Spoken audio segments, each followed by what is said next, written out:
Xin chào mọi người đang xem kênh Diệu Anh TV. Hôm nay mình đang ở ngoài chợ để mua sò huyết về xào me ăn nè mọi người. 1 ký là 1 kilo rồi mà cho. 1 ký là 100.000 Việt Nam đồng mọi người. Mình sẽ mua một rổ này, không biết là bao nhiêu ký đây. Nè, bà chủ nói là sẽ cho mình nhiều. Thì mình sẽ cân thử xem là bao nhiêu nha. 근데 많은데요. 그냥 10,000원 주시면 됩니다. Nè, 3 ký.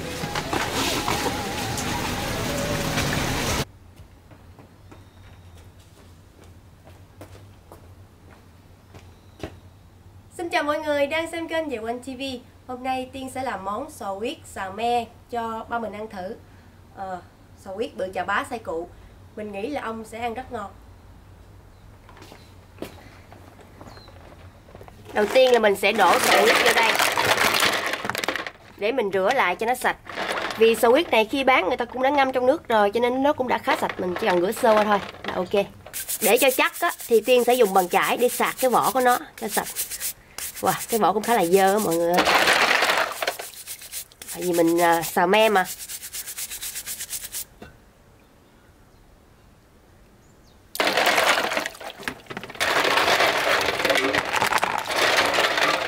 Wow, con siêu bự đúng không mọi người?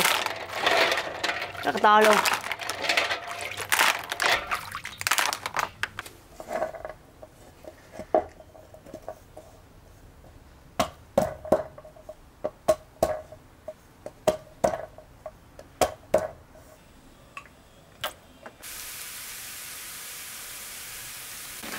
Đó, mình sẽ cho sò huyết của mình vô mình xào nha.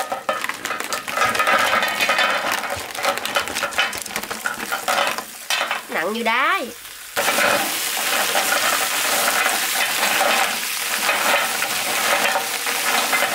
Sò săn rồi cho nên bây giờ mình sẽ rưới nước sốt me lên. Hôm nay mình phải làm vừa ăn không được chua mới được.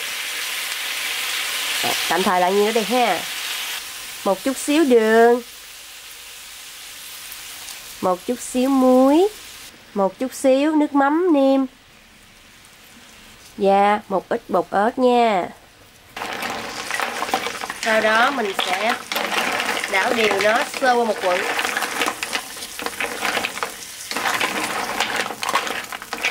Rồi có con cũng muốn hả họng rồi nè. Nước chính là nó sẽ hả họng. Wow, con đại bàng luôn nè.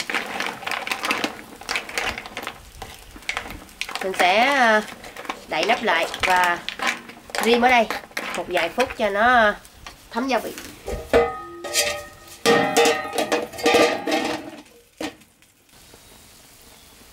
Rồi, sò của chúng ta bây giờ đã chín.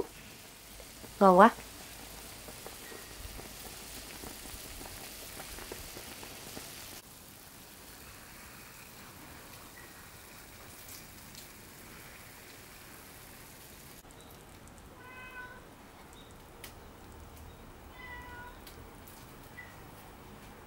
Chan! Bây giờ mà mọi người ăn với hai cha con của mình nha. Đây là lần đầu tiên ba của mình ăn sò huyết xào me luôn á. Con sò huyết này ở Hàn Quốc thì của mình nha, bên này khưng rồi. Bên này mình cho khưng rồi tôi xe. Mình sẽ cho ba chồng mình ăn con bự nhất. Nè, mày tôi xe. Con bự nhì là của mình.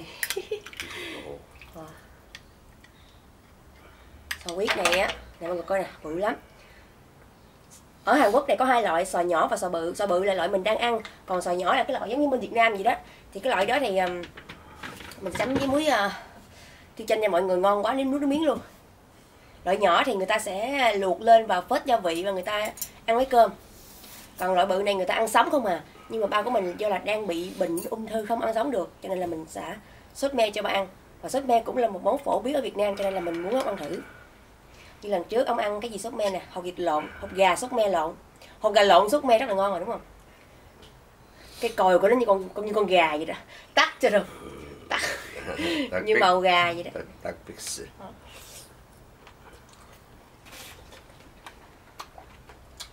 맛있다.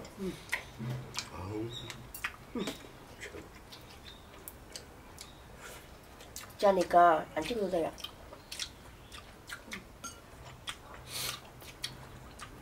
Khi của bác 원래 짜네요. Mình nói là hơi mặn. Tại vì con sò này hơi mặn á, cho nên là mình dặn ông đừng có chấm với muối tiêu chanh.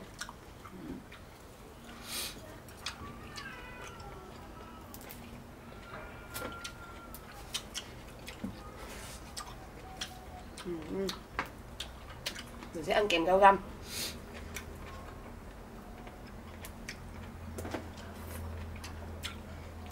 Con sò quá bự, nhai mỏi mệt luôn á mọi người. Ăn đi. Mình kêu ba mình ăn cái món này, phải ăn với rau răm mới đúng điệu.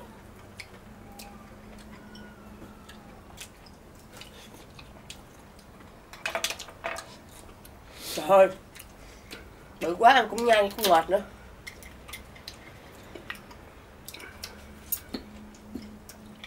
Ăn miếng ớt mới đã.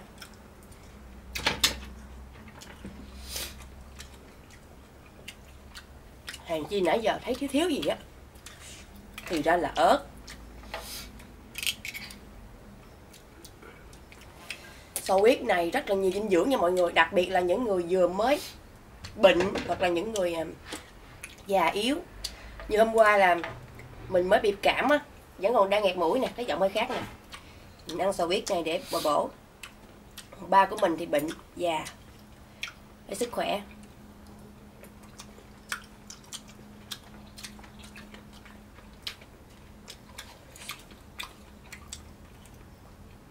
Nó bổ sung rất là nhiều vitamin luôn á.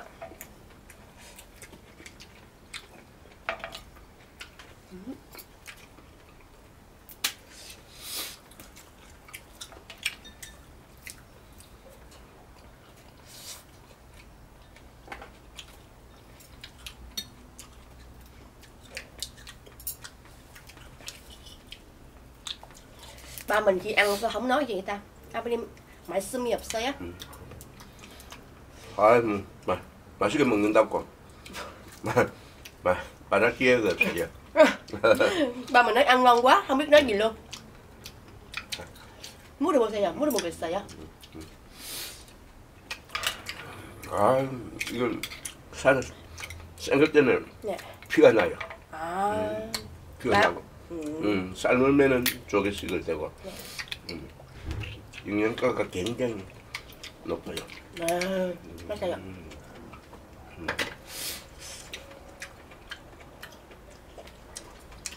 들리는 꼬막 쪽에 있습니까? Ba của mình hỏi bên Việt Nam có con sò huyết không mọi người? 많이 있어요. có rất là nhiều luôn. 갯벌에 자라는 꼬막 피 쪽에. 완전 egg. Nè, ba mình nói nó là A cúp đó mọi người, ngon lắm. Cái đây 베트남에는 좀 작아요. 예, 이 반찬하는 거, 반찬하는 dùng 작은 꼬막이에요. 이런 큰 거는 모르겠어요. Bên Việt Nam của mình thì con nhỏ thì có nhiều lắm rồi đó, nhưng mà con bự này thì Tiên cũng không biết là có hay không nữa. 여기도 반찬류가 있고 이렇게 큰 거 또 큰 것도 있고. Ba mình nói ở Hàn Quốc con nhỏ cũng có, con bự cũng có luôn.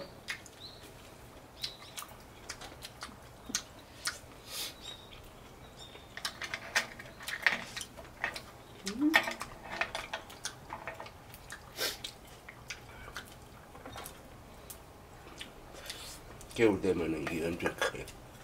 Cái đây đó. 알맹이도 크고. Tới mùa đông là nó bự lắm á mọi người, bự chà bá luôn á. Bây giờ mình thấy nó cũng bự rồi đó, chứ công tôi khinh tìa. Ăn cũng muốn sái qua hàm luôn.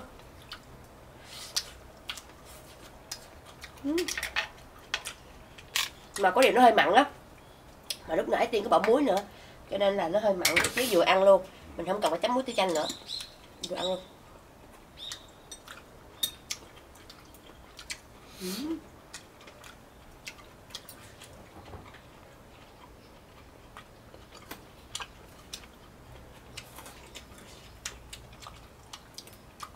Mà cái giống gì nữa, nó dài quá dài, hình như ba mình để con sò bự đi, hình như bự quá ông nhai không nổi á mọi người.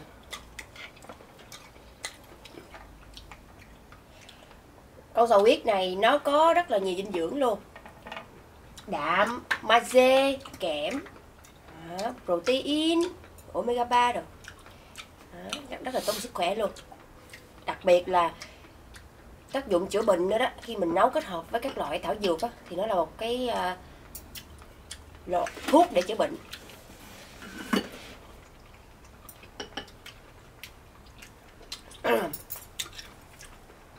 Bệnh gì biết không?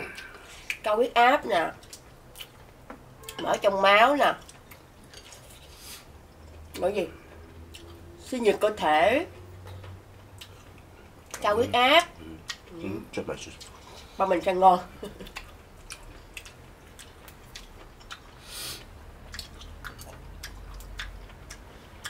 Lao phổi nữa đó. Rất là bổ dưỡng và tốt cho sức khỏe, nhưng mà mình ăn nên liều lượng thôi, ăn nhiều quá không tốt.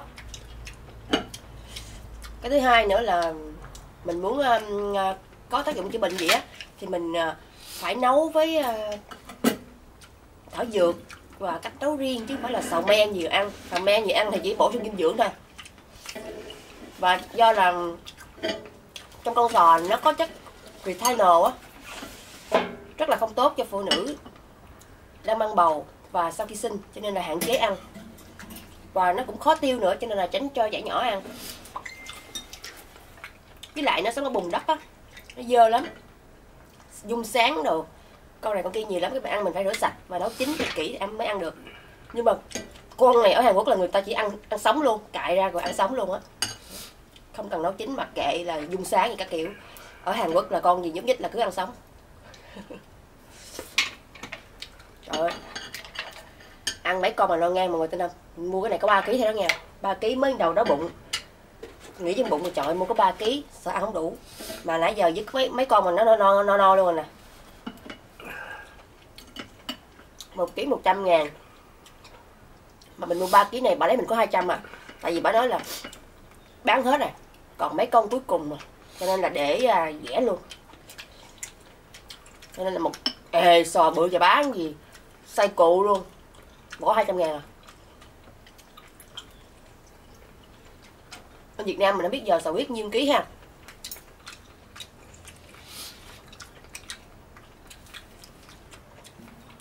Ba mình không ăn rau cái gì, bên mình rau găm nhóc hết trơn, mà bên ba mình rau găm còn nhiều.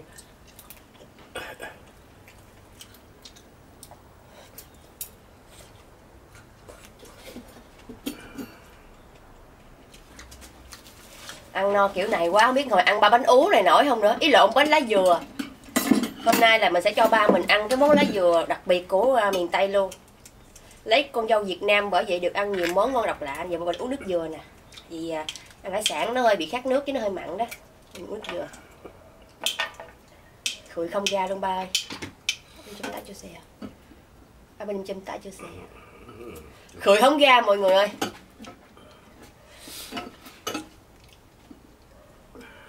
Ngày xưa ở bên Việt Nam mình rất là thích ăn hải sản luôn, nhưng mà cái vùng của mình ở là Kiên Giang và ở vùng quê á, cho nên là không có bán nhiều hải sản, chỉ lâu lâu chỉ có bán tôm với lại mực này kia thôi đó.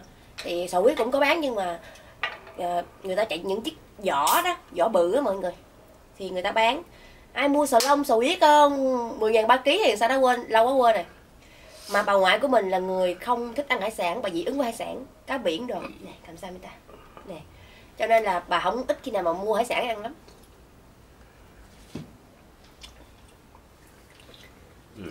식혜. 감사합니다. 코코넛 à. 코코넛. Nè, ba mình nói nước gạo. Tại vì nước dừa mà người ta có bỏ những cái dừa lợn cợn á, cho nên là ba mình làm tưởng là nước gạo. Nước dừa. Nãy giờ thấy thiếu thiếu gì hẹn. Ớt. Ăn cơm mà không có ớt nó thiếu thiếu ngộ lắm mọi người, không ngon. Mọi người tin không, ăn ớt bị ghiền á, không ăn là không được. Ớt nè.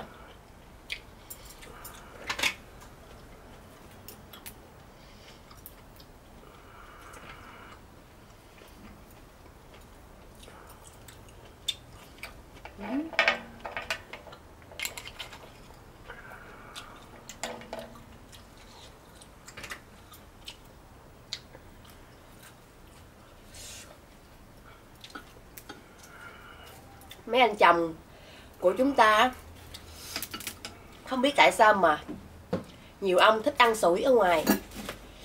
Sò huyết ở ngoài nó không có nhiều dinh dưỡng, độc hại nữa. Sò ở nhà mà nó vừa rẻ vừa ngon nữa, mà cứ thích ăn ở ngoài, ngộ thiệt.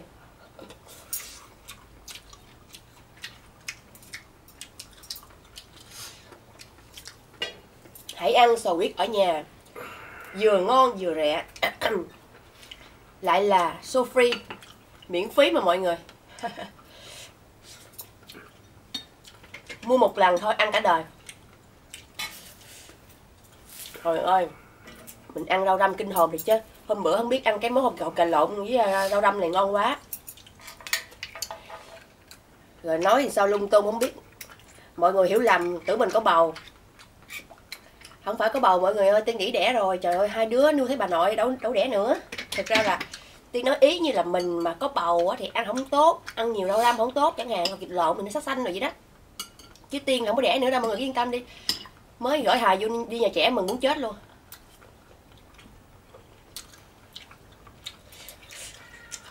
Đẻ nữa đẻ nữa à, bỏ của luôn, cặp đất mà ăn luôn á.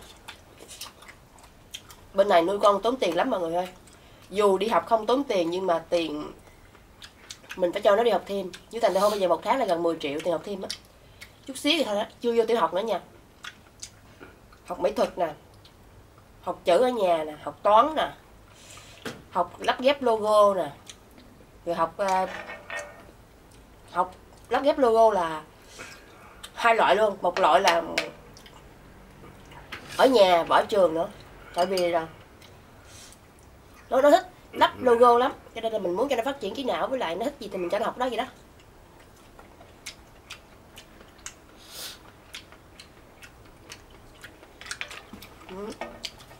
Nếu không là con mình lên tiểu học á, nó sẽ thua kém bạn bè. Mà chỉ mới xè hô thôi đó nha. Còn Hà Vui nữa, Hà Vui chừng 1-2 năm nữa là bắt đầu tới nào đi học nữa nè.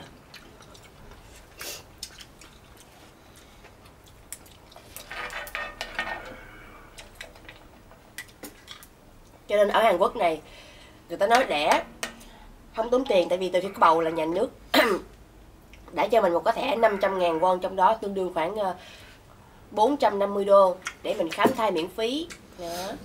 Mà tiền viện phí thì nó cũng rẻ thôi, đẻ thường thì chỉ có 200-300 mà, rẻ lắm.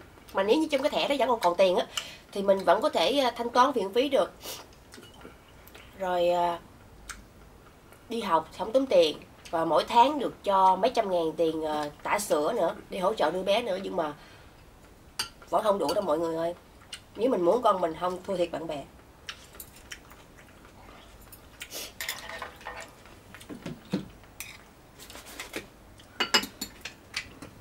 Mình mà khi tập trung nói một cái gì đó là mình quên ăn luôn, vô duyên dễ sợ.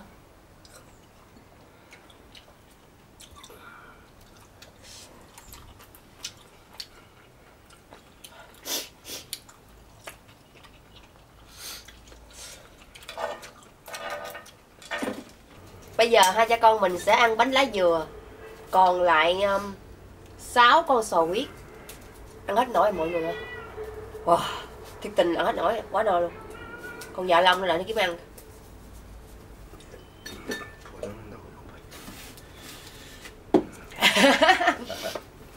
Ba mình nói ai gói cái này chắc khổ cực dữ lắm, tại vì ông thấy là gói lá dừa vòng rồi hả, buộc dây nữa. 이거 코코넛 잎이에요. Mình nói với ba mình là lá dừa, mà lá dừa nước chứ không phải lá dừa cây nha. Ok, tôi sẽ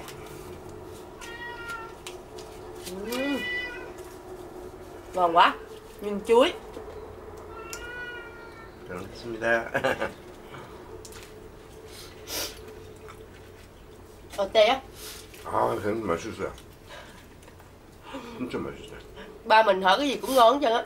코코넛 과일즙에다가 네. 찹쌀밥에다가 네. 진짜 맛있어요.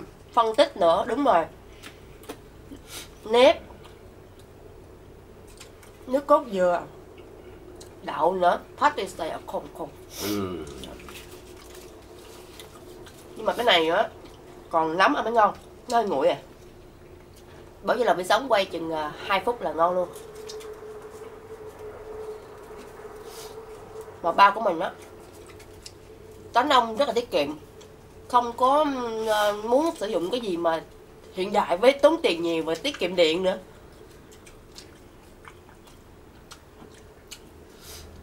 Nhưng mà tiết kiệm quá cũng không đúng, vừa phải thôi. Đồ không bao giờ bỏ. Trước mặt mình bây giờ là một đống hoa cúc đủ màu luôn. Màu vàng, màu trắng, màu đỏ, màu hồng, cam. Của má mình không đó.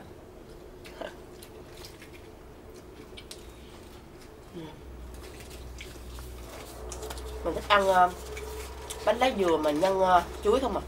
Bánh tét cũng vậy nữa. Chỉ ăn nhân chuối thôi. Ăn bánh lá dừa, uống nước dừa.